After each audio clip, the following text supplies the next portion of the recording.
Howdy folks, Mangy Fiddleaxe here. You know, as a musician and songwriter, I kind of exist in a world of sound. There's a lot of beautiful sounds in the world, and they mean a lot to me, and they inspire me. Puppies yapping, a pussycat's purr, mother's soft words to reassure, the sounds of fireworks on the 4th of July, a toddler's endless questions why, babies cooing, the wind in the trees, birds at sunrise, buzzing of the bees, the rumble of thunder, coyotes at night, sounds that let you know the world's all right.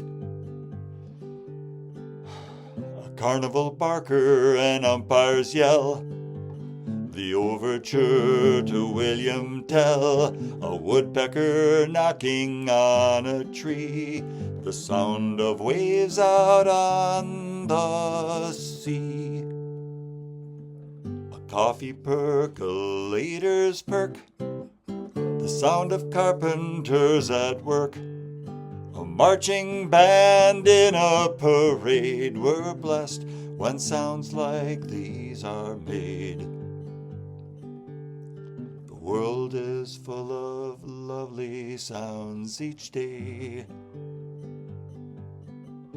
So many are a blessing just to hear.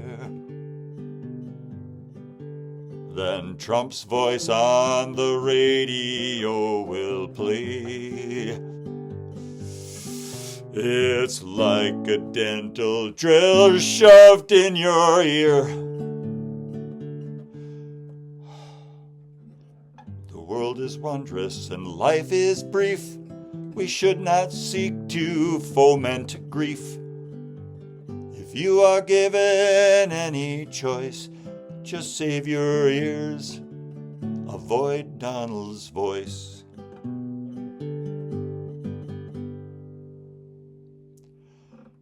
Thanks for listening. Y'all take care.